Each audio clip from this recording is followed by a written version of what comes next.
할렐루야. 예수 그리스도 이름으로 하나님 말씀 함께 나누시도록 하겠습니다. 이 시간 같이 은혜 나누실 말씀 사사기 18장 1절에서 26절까지 말씀이 되겠습니다. 제가 읽겠습니다. 그때 이스라엘에 왕이 없었고 단집하는 이때에 거할 기업의 땅을 구하는 중이었으니 이는 그들이 이스라엘 지파 중에서 이때까지 기업의 땅 분배함을 얻지 못하였음이라. 단자손이 소라와 에스다올에서부터 자기 온 가족 중 용맹 있는 5사람을 보내어 땅을 탐지하고 살피게 하며 그들에게 이르되 너희는 가서 땅을 살펴보라 하매 그들이 에브라임 산지에 가서 미가의 집에 이르러 거기서 유숙하니라.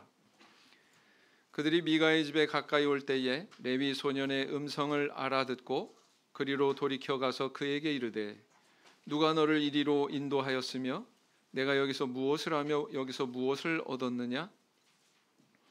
그가 그들에게 이르되 미가가 여차여차히 나를 대접하여 나를 고빙하여 나로 자기 제사장을 삼았느니라.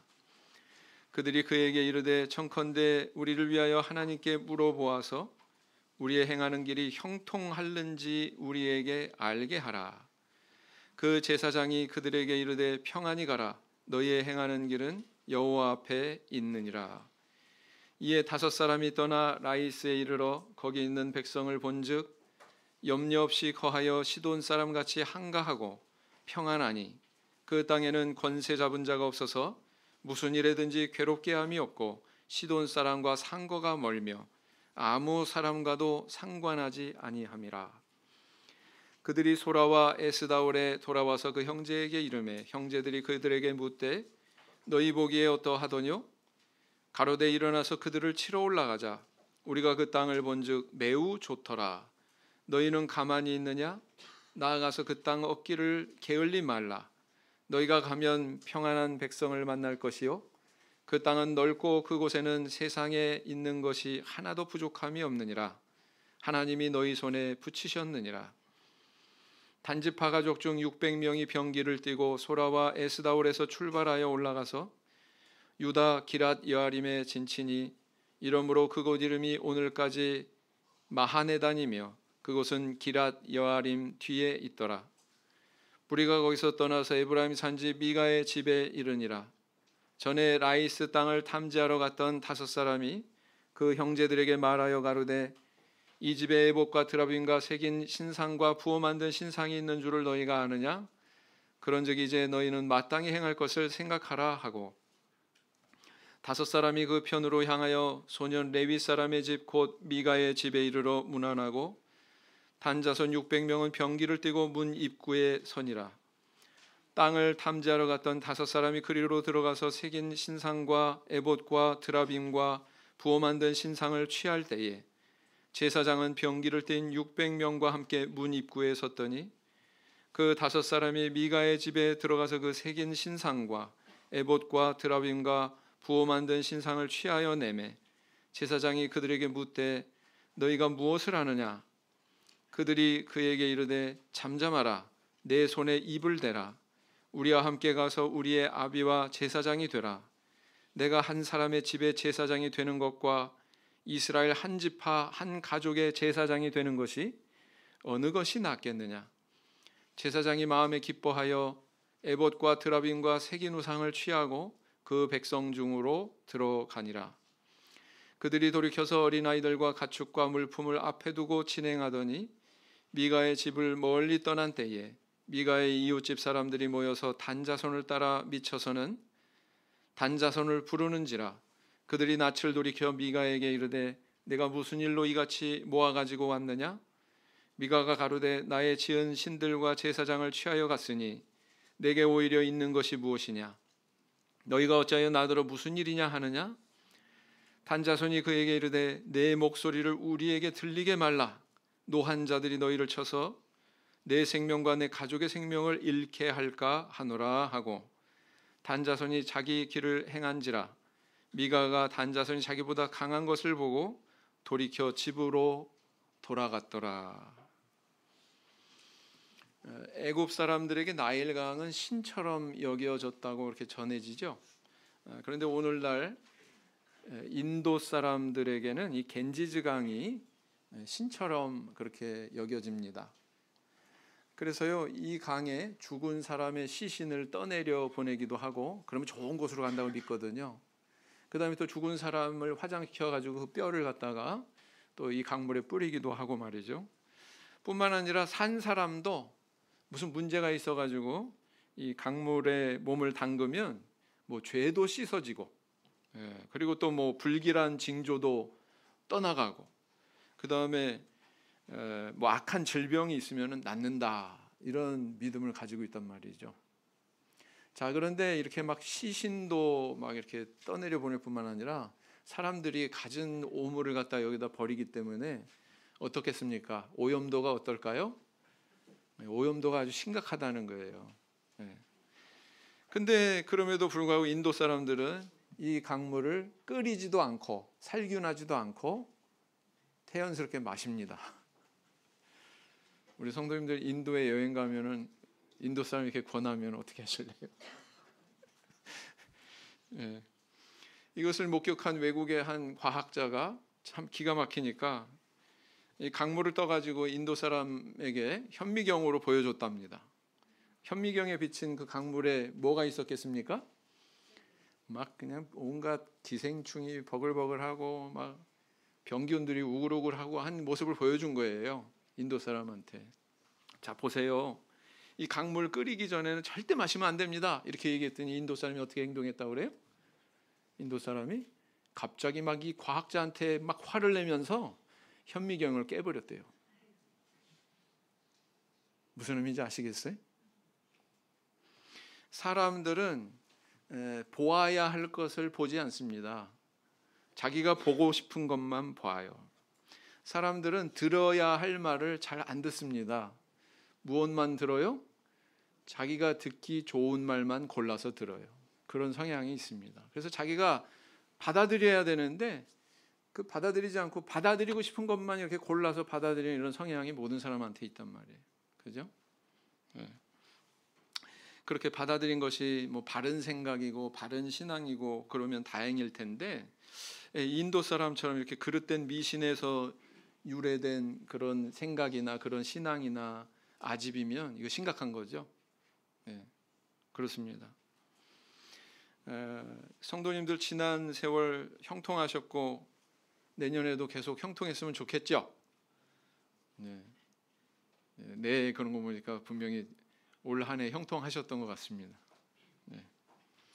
근데 우리가 그 형통을 바라기 전에 성경에서 우리에게 비춰주듯이 거짓 형통이 있다는 것을 인식하셔야 됩니다. 거짓 형통이 있다는 것을. 거짓 형통은 무엇일까요? 그리고 또 그 거짓 형통은 무엇에서 비롯이 되며 또 그것을 분별할 수 있는 길은 어디에 있을까요? 오늘은 이 단지파의 라이스 점령 기사를 통해서 함께 이런 부분을 생각하고 은혜를 나눠보고자 합니다. 자, 우리는 지난 시간에 이 미가라고 하는 사람의 가정 안에 우상 숭배 문화가 존재하고 있음을 우리는 살펴봤습니다. 야, 이 하나님의 선민이 이스라엘 민족 가운데 이런 행위가 있었네? 이런 우상 숭배가 있었네? 참 충격이죠. 그래서 이 시대가 얼마나 하나님 말씀에서 멀어진 암울한 그런 시대였는지를 우리에게 보여주고 있죠. 자, 오늘은 바로 그 이후에 발생한 사건을 이야기하고 있습니다. 이스라엘 12지파 가운데 외자로 단이라고 하는 이름의 지파가 있었습니다. 단지파 아시죠? 이 단지파가 이 미가의 집에 나타난 거예요. 갑자기 왜 그 에브라임 산지에 있는 미가의 집에까지 단지파가 나타났을까요? 왜냐하면 본래 이 단지파의 기업의 땅은 이곳이 아니거든요. 그것은 욥바 근처에 해안 지역 맞은편에 있는 그런 땅이었거든요. 이 한국 땅으로 비유하면은 대전 지역의 땅을 분배받은 지파인데 지금 철원에 와가지고 있는 거예요. 철원에 왔어. 네? 우리 지형으로 비유하자면 그렇다는 겁니다. 그들이 왜 이 북쪽 땅까지 이렇게 나타났습니까? 그 이유는 바로 하나님의 명령대로 이 아모리 족속이 점유하고 있는 이 땅을 정복해라 그랬는데 그 땅을 정복하지 못하고 배회하다가 이곳까지 온 겁니다. 사사기 1장 34절 보시겠습니다. 1장 34절을 보시겠습니다. 사사기 1장 34절 말씀을 보시겠습니다. 사사기 1장 34절 말씀. 사사기 1장 34절 같이 읽겠습니다. 시작. 아모리 사람이 단 자손을 산지로 쫓아들이고 골짜기에 내려오기를 용납지 아니하고 그랬어요. 단 자손이 상대해야 됐던 가나안 땅에 자기들이 정복해야 되는 그 정복지에 버티고 있는 족속이 바로 아모리 족속이었다라는 것이죠. 근데 이들을 쫓겨내지 않고는 이곳저곳을 배회하다가 바로 이 오늘 라이스라고 하는 이름의 이 땅을 발견하고는 여기 정착하게 되더라라는 것입니다. 근데 이 땅을 발견하는 과정에서 어디를 경유하게 되냐면은 미가의 집에 이제 묵게 되는 거죠. 정탐꾼들이 미가의 집에 정탐을 하게 되는데 그 집에 있는 것을 그들이 보고는 약탈하게 됩니다. 약탈하는 범죄를 행하게 되죠. 그 미가의 집에 있던 새긴 신상, 부어 만든 신상, 그러니까 우상이 한두 개가 아니었던 거예요. 이렇게 조각도 같은 걸로 깎아서 만든 새긴 우상, 그 다음에 주물같이 이렇게 틀에다가 부어가지고 만든 그런 우상, 거기다가 또 에봇과 드라빔까지 있었단 말입니다. 이것을 갖다가 빼앗죠. 강제로 빼앗습니다. 뿐만 아니라 미가의 집에서 고용한 레위 소년 제사장이 있었죠. 그 레위 소년 제사장까지도 물질로 이렇게 유혹을 해가지고 빼앗아 간 거예요. 네. 그래서 그렇게 빼앗아 가는 그 단지파 뒤를 쫓아가지고 미가가 이에 대해서 항의하니까 단지파가 막 위협하죠. 그러니까 이제 더 이상 어떻게 못하고서는 물러나게 됩니다. 그게 바로 오늘 본문에 기록하고 있는 내용이죠. 이렇게 라이스 땅으로 간 단지파는 어떻게 행동했어요? 600명의 군사로, 아주 소수죠. 전쟁하기에는 소수입니다. 600명의 군사로 평안하고 그렇게 풍요로운 삶을 살고 있는 그 땅 사람들을 사륙을 합니다. 사륙을 해요. 그리고는 자기들이 그 땅을 차지해버리고 지명도 라이스에서 단으로 이름을 바꿔버립니다. 그래서요, 이 단이라고 하는 땅은 바로 제일 북단에 있는, 가나안 땅의 제일 북단에 있는 그 지역을 단이라고 이렇게 얘기하거든요. 자, 어떻게 생각하세요? 이 과정의 내용을 보면 그들이 형통한 것처럼 보입니다. 그렇죠? 생각해 보세요. 아모리 족속하고 그 거친 족속하고 막 싸우고 그러는 길하고 이 라이스라고 하는 곳에 정말 뭐 아무런 방어 능력도 없고, 그죠? 전쟁할 의지도 없는 그런 사람들 사륙해가지고 여기를 점령했으니 어떤 길이 더 쉬웠겠습니까? 당연히 라이스에 정착하는 게 쉬웠겠죠. 그래서 아주 형통했어요. 우리가 흔히 이야기하는 개념으로 형통했습니다. 근데 이게 형통한 겁니까?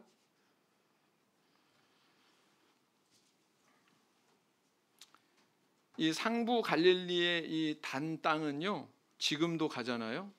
꼭 우리나라 같아요. 우리나라 같습니다. 금수강산 말 그대로 막 물이 굉장히 풍부하고요. 삼림이 우거집니다. 거기 우리 청년들이 가가지고 사진 찍고 영상 남긴 것도 있어요. 야, 이게 한국이야? 야, 이스라엘 같이 척박한 땅이 아니네. 놀랄 정도로 굉장히 풍요롭습니다.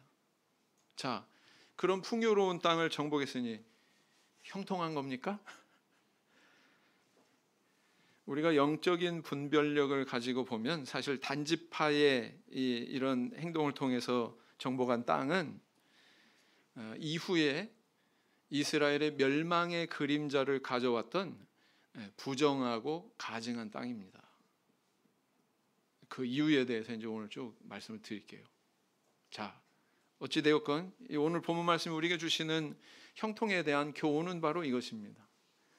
형통을 논하기 전에 도대체 이 거짓 형통이 무엇인가, 여기에 대해서 분별해야 된다고 그랬죠. 첫 번째는 뭐냐면은 하나님의 말씀에서 벗어나면은 그 거짓 형통이에요. 그 형통이 아닙니다. 뭐라고요? 하나님 말씀에서 벗어나면 그건 형통이 아니다라는 것입니다. 3절 말씀을 보겠습니다. 그들이 미가의 집에 가까이 올 때 레위 소년의 음성을 알아듣고 그리로 돌이켜 가서 그에게 이르되 누가 너를 이리로 인도하였으며 내가 여기서 무엇을 하며 여기서 무엇을 얻었느냐? 단지파의 정탐꾼들이 가만 보니까 귀에 익은 음성이 있어요. 바로 그 레위 소년의 음성을 알아들었던 것입니다. 아마도 그 정탐꾼 중에 한 사람은 또 여러 사람이 이 레위 소년과 구면이었던 것 같아요. 과거에 알고 있었던 사람이었던 것 같습니다. 다시 5절에 보니까 뭐라고 그랬어요? 정탐꾼이 미가의 집 제사장에게 묻습니다. 하나님께 물어보아서 우리의 행하는 길이 형통할런지 우리에게 알게 하라. 하나님한테 물어보라고. 왜요? 제사장이니까. 그랬더니 평안히 가라. 이 레위 소년 제사장이 뭐라고 그래요? 평안히 가라. 너희의 행하는 길은 여호와 앞에 있느니라. 달리 바꿔서 얘기하면은 야, 형통할 거야. 그냥 너희들 진행하는 대로 계속 해. 이렇게 이야기하고 있는 겁니다. 자, 이 대화를 보면 어때요? 믿음 있는 질문 같고 믿음 있는 대답 같죠? 야, 하나님한테 좀 여쭤봐. 그래서 나한테 답을 좀 알려줘. 하나님께서 이렇게 열어주실 거야. 얼마나 믿음 있는 것 같이 보입니까? 그렇게 또 단지파 이 소년 제사장의 말을 듣고 이 정탐꾼들이 나갔는데 세상에 라이스 땅이 발견이 된 거예요. 라이스 땅이. 제사장의 축복대로 이렇게 이루어진 것입니다. 야, 순조롭게 될 거야. 계속 진행해. 근데 진짜 순조롭게 아주 좋은 땅, 눈부신 땅, 풍요로운 땅을 발견하게 된 것입니다. 그러니 야, 저 레위 소년 제사장 굉장히 영험한데? 그런 생각 했을까요? 안 했을까요? 왜 이 제사장을 픽업했겠어요? 이게 계기가 돼서 픽업한 거죠. 그러나 이것은 형통이 아니었습니다. 왜? 본래 하나님께서 명령하신 정복해라 라고 하는 땅이 라이스예요? 아니에요? 아니에요. 라이스가 아니었기 때문에 사실은 형통한 게 아니라는 거예요. 단지파는 자기 기업을 떠나서 멀리 가나안 북단에 가서 이렇게 정착을 했어요. 이것은 하나님 명령을 버린 행동이었고 자기 뜻대로 나아간 행동이었다라는 것입니다. 여기 어떻게 형통이 있을 수 있습니까? 만약에 내 행동과 하나님의 뜻이 일치한다면 다행인데 아니란 말이에요. 하나님의 명령과 전혀 멀어진 그런 길을 갔다는 것입니다. 그런데 자기 뜻대로 이루어졌어요. 이게 형통입니까? 아니죠. 이로 인해서 우리는 후대에 엄청난 큰 악영향이 미쳐지는 것을 성경의 역사 속에서 발견할 수가 있습니다. 단지파가 차지한 이 땅은 우상숭배의 메카가 됩니다. 제가 회교도 그 수도를 얘기해서 좀 그런데 우리 흔한 얘기로 뭐라고 그래요? 메카라고 하는 표현 잘 쓰죠? 그죠? 성지 이런 뜻입니다. 성지. 우상숭배의 성지가 돼요. 그래서 선민의 역사 속에 불명예와 수치의 대명사가 되는 땅, 바로 이 라이스 땅이 되고 있다라는 것입니다. 사사기 18장 31절을 보세요. 오늘 똑같은 장 18장 31절을 보시면 어떻게 기록을 하고 있습니까? 시작. 하나님의 집이 실로에 있을 동안에 미가의 지은 바 새긴 신상이 단 자손에게 있었더라. 실로에 하나님의 집이 있었어요. 그러다가 솔로몬 왕 시절에 이것이 성전으로 지어지죠. 그러니까 그 이후로 이제 언약궤를 하나님의 성전으로 이제 옮기게 됩니다. 솔로몬 성전으로. 그러니까 그때까지 이 새긴 우상이 신상이 어디에 있었다고요? 단 자손에게 있었더라. 그때까지 우상 숭배의 문화가 지속이 됐다는 거예요? 중단됐다는 거예요? 지속이 됐다는 것을 이야기하고 있죠.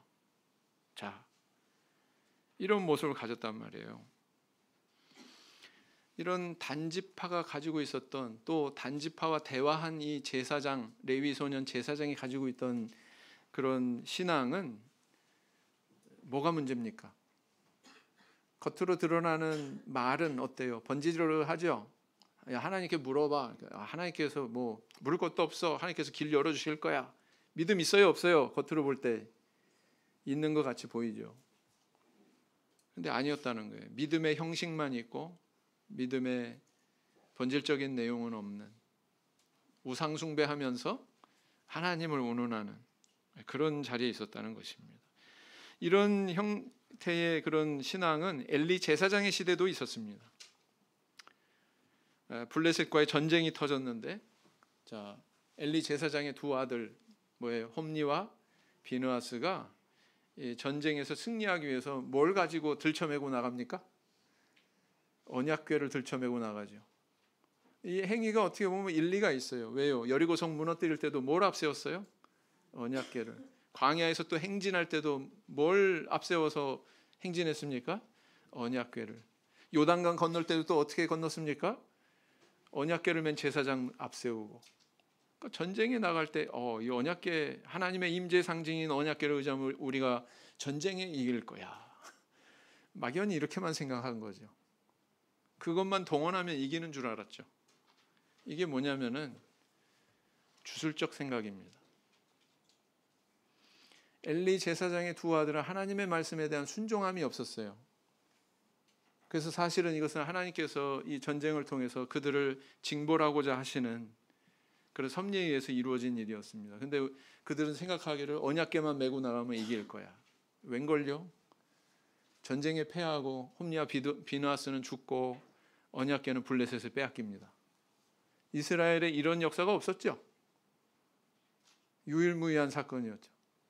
네, 그렇습니다. 그래서 말씀에는 불순종하면서 언약궤만 앞세우면 이길 수 있다 이렇게 생각하는 거. 형식과 내용이 분리된 거. 엘리 제사장의 시대도 있었단 말이에요. 근데 언제도 있어요?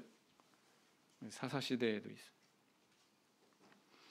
오늘날에도 우리 하나님 떠나서 믿음 저버리고 잘 되는 것 같은 사람들이 있습니다. 뭐 사업도 흥하고 자녀들도 좋은 학교 들어가고 뭐 재산도 늘고 막 그러면서 그런 거 이야기하면서 막 형통을 이야기하죠.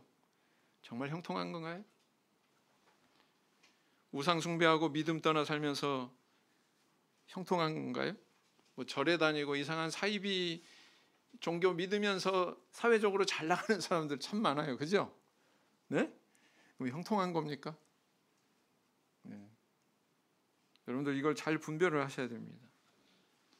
형통이라고 하는 것은 현재의 모습으로 끝나는 게 아니에요. 현재가 아니라 미래의 최종적인 결론이 어떻게 나느냐. 그걸 볼 때 정말 이게 형통이다, 아니다가 판가름이 나는 것입니다. 그렇죠? 아무리 운동 경기 잘해도 마지막에 골인을 제대로 하느냐 안 하느냐 그걸로 결정 나잖아요. 그걸로 메달이 결정 나지 않습니까? 똑같습니다. 네. 우리의 형통은 단시일에 아주 그 단기적인 그런 시각으로 판단되는 게 아니에요. 정말 우리가 마라톤처럼 마지막에 가서 정말 하나님께서 나를 이렇게 형통케 하셨어. 그때 밝혀지는 거다라는 것입니다. 단자손을 보세요. 지금 형통한 듯 보이지만 이 단지파는 북이스라엘 전체 우상 숭배하는 그런 문화의 구심점 역할을 하게 돼요. 단지파가. 여러분 이게 형통입니까?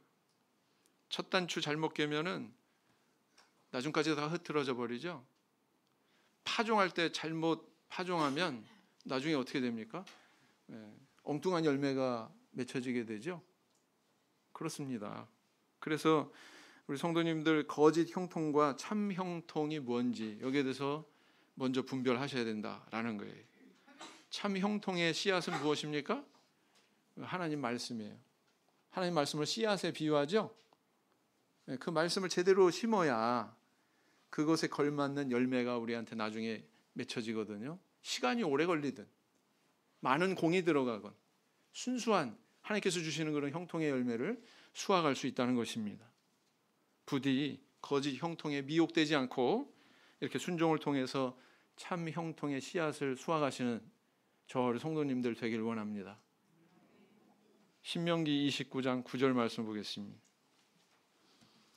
신명기 29장 9절 말씀을 보시겠습니다. 신명기 29장 9절 말씀을 보시겠습니다. 같이 읽겠습니다. 시작. 그런즉 너희는 이 언약의 말씀을 지켜 행하라. 그리하면 너희의 하는 모든 일이 형통하리라. 자, 그다음 이제 두 번째로는 내 눈에 좋아 보인다고 다 그것이 형통의 기준이 아니다라는 것입니다. 내 눈에 아주 좋게 보인다고 그래서 그게 형통의 근거가 아니다라는 것입니다. 18장 7절로 다시 돌아가셔서 본문 말씀을 보시면 이에 5사람이 떠나 라이스에 이르러 거기에는 백성을 본즉 염려 없이 거하여 시돈 사람 같이 한가하고 평안하니 그 땅에는 권세 잡은 자가 없어서 무슨 일에든지 괴롭게 함이 없고 시돈 사람과 상거가 멀며 아무 사람과도 상관하지 아니함이라. 이게 무슨 얘기일까요? 다른 사람들하고 뭐 이렇게 관계가 뭐 상관하지 않는다. 근데 여기가 좋은 땅이라고 이렇게 평가하고 있죠. 이게 무슨 얘기일까요? 이 단지파의 정탐꾼들이 비친 라이스 땅은 아주 좋은 땅이었어요. 왜 좋았느냐? 자, 이 땅의 위치는요, 이 긴네렛 호수, 갈릴리 호수의 다른 이름이죠. 긴네렛 호수 북쪽으로 38km, 그 다음에 또 두로에서 동쪽으로 4km 떨어진 곳에 이스라엘 최북단에 있는 그런 땅입니다. 이스라엘의 최남단에 있는 땅의 지명이 뭔 줄 기억하시나요?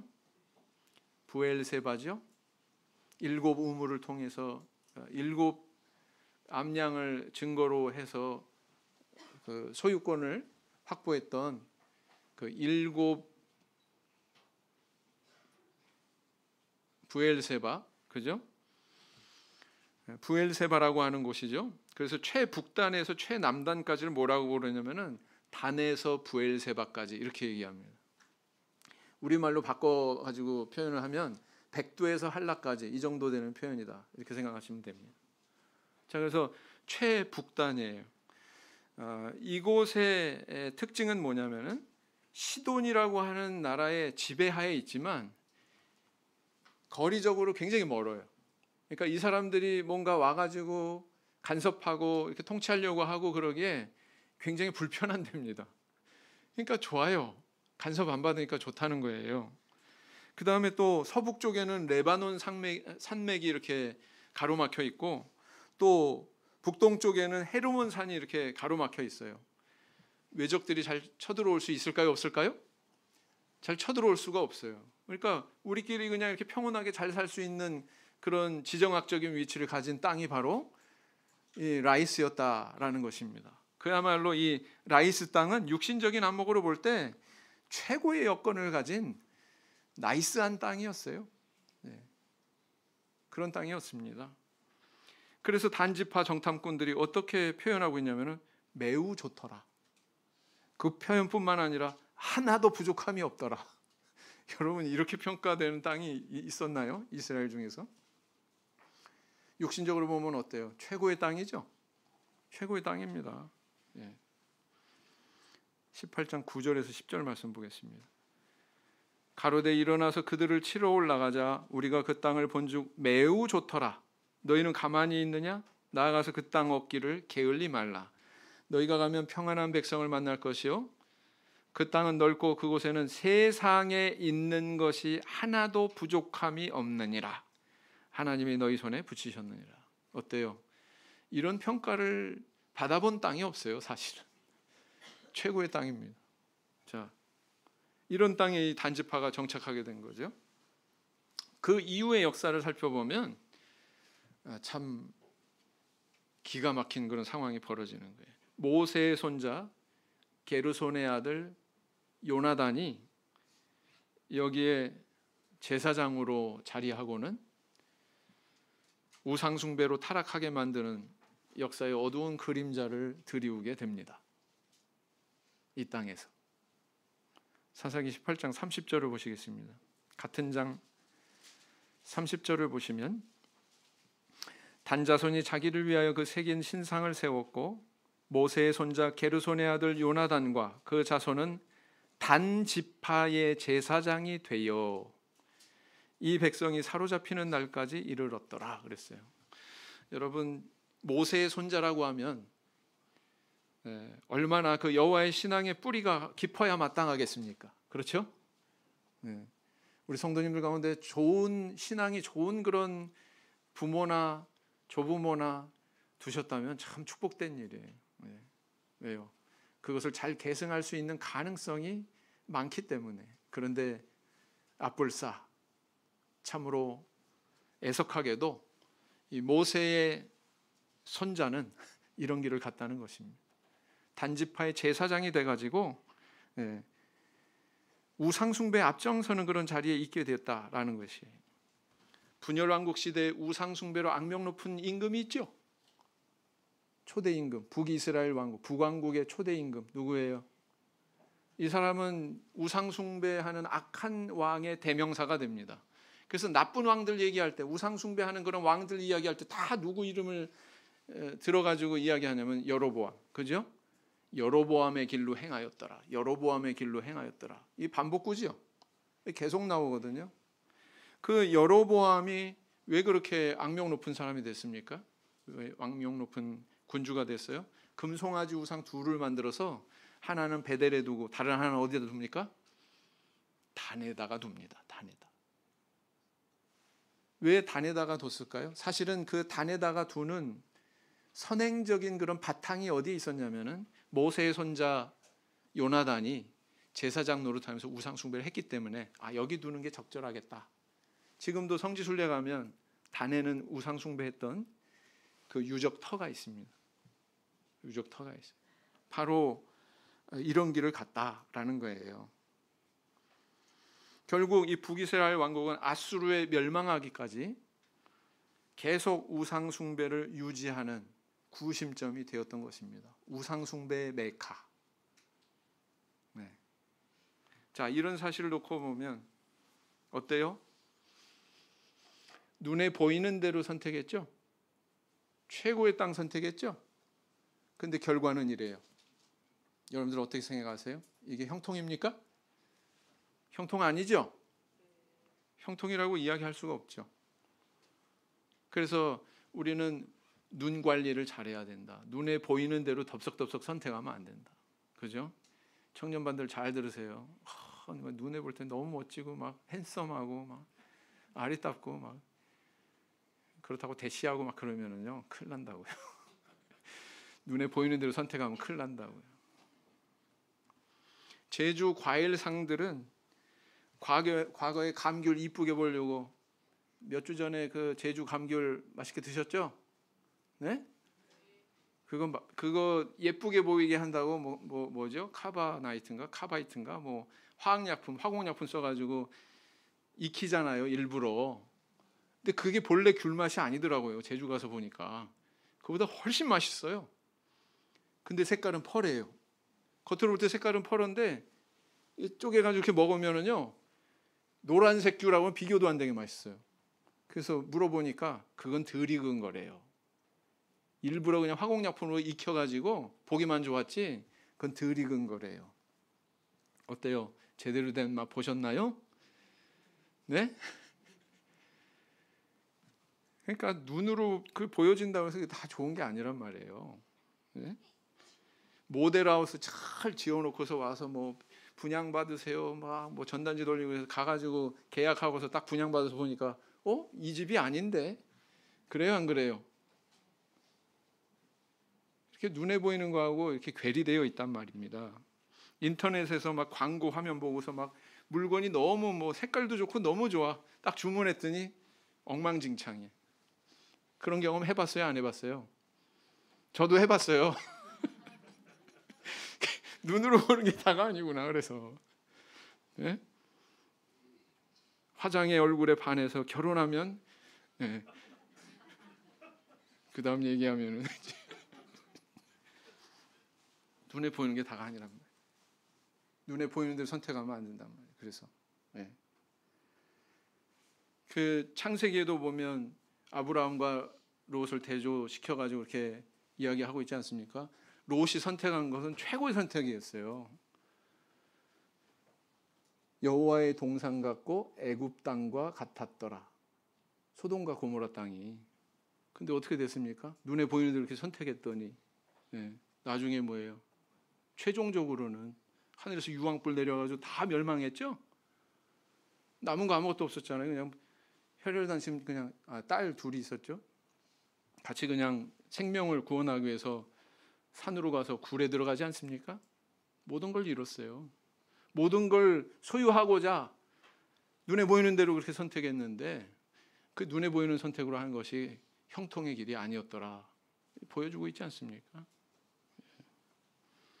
그래서 우리는 우리의 눈과 귀를 믿기보다 하나님 말씀을 믿어야 됩니다. 그래서 하나님 말씀 순종하는 길을 갈 때 정말 이 세상의 어떤 것에 오염되지 않은 순수한 그런 형통의 열매를 수확할 수 있도록 우리 하나님께서 다 예비하신 거예요.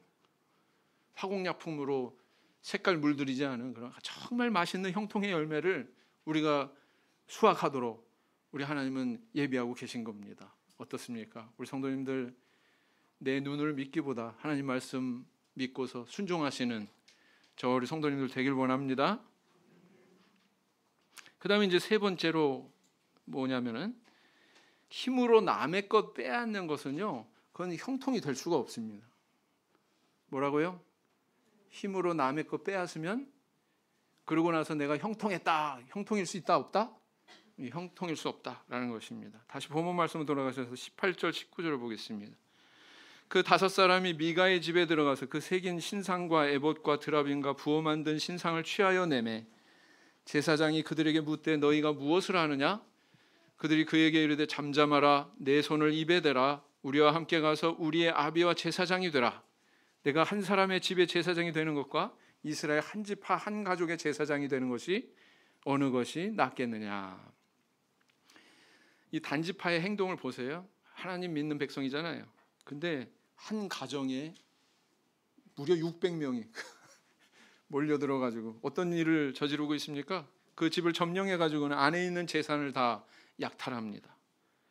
신상을 막 훔치는데 그 신상 훔치는 것뿐만 아니라 그 집에서 고용한 미가가 고용한 그런 레위 제사장까지 강탈해가죠. 네. 야, 너 우리 지파의 제사장 돼. 뭐 째째하게 뭐 한 가정의 제사장 하려고 그래. 그래서 강탈해가지 않습니까? 이방 족속도 아닌 동족에게 이런 만행을 저지르고 있는 거예요 지금. 그래가지고 다 취했어요. 부어 만든 신상, 새겨 만든 신상, 에봇의 드라빔까지, 제사장까지 모든 거 완비됐죠. 라이스 땅까지 다 점령하고서 형통한 겁니까? 사사기 18장 20절 제사장이 마음에 기뻐하여 에봇과 드라빔과 새긴 우상을 취하고 그 백성 중으로 들어가니라. 이 레위 소년 제사장도 참 가관이에요. 더 큰 돈, 더 큰 명예가 주어진다고 하니까 미가와의 계약 내용은 다 뭐예요? 백지화하고 망설임 없이 기뻐하면서 주저하지 않았어요. 그래도 미가랑 약속했는데, 약속한 게 있는데 이렇게 머뭇거리지 않았어요. 기뻐하면서 그냥 떠나갔습니다. 미가가 얼마나 억장이 무너졌을까요? 자기 집안 식구들 데리고 내 우상 딴지들 다 찾겠다고 지금 출정하죠. 그리고 나서는 항의합니다. 근데 뭐라고 그래요? 단지파가 뭐라고 그래요? 24절 25절 미가가 가로되 나의 지은 신들과 제사장을 취하여 갔으니 내게 오히려 있는 것이 무엇이냐? 너희가 어찌하여 나더러 무슨 일이냐 하느냐? 단자손이 그에게 이르되 내 목소리를 우리에게 들리게 말라. 굉장히 젠틀하죠? 그죠? 우회적으로 얘기하잖아요. 굉장히 젠틀하게 얘기하잖아요. 지금 노한자들이 너희를 쳐서 내 생명과 내 가족의 생명을 잃게 할까 하노라. 굉장히 생각해 주는 것처럼 그런 어법으로 이야기하죠. 젠틀하게. 여러분 이게 젠틀한 겁니까? 네? 직설적으로 얘기하자면 야, 우리 화나면 무서우니까 너 입 다물고 있어. 이 얘기예요. 결국 미가는 단자손의 기세에 눌려가지고 포기하고는 집으로 돌아가게 되죠. 사사시대는 이처럼 돈을 위해서라면 신의도 약속도 저버리고 강한 자가 약한 자의 것을 마구 약탈해도 양심의 가책이 일말도 없는 이런 사람들이 횡행하는 아주 타락한 시대였다라는 것입니다. 결국 미가는 형통했어요? 자, 한번 다시 과거 이야기로 돌아가자고요. 지난주 이야기로 돌아가자고요.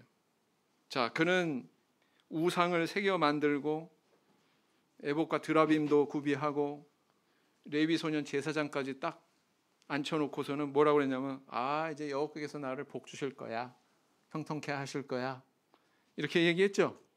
근데 지금 상황이 어때요? 상황이 어떻게 됐습니까? 모든 걸 잃었죠. 자기가 구비한 모든 걸 잃었어요. 자, 그러면 이렇게 빼앗아간 단지파는 형통했습니까? 어떻게 됐어요? 라이스 땅에서 형통했습니까?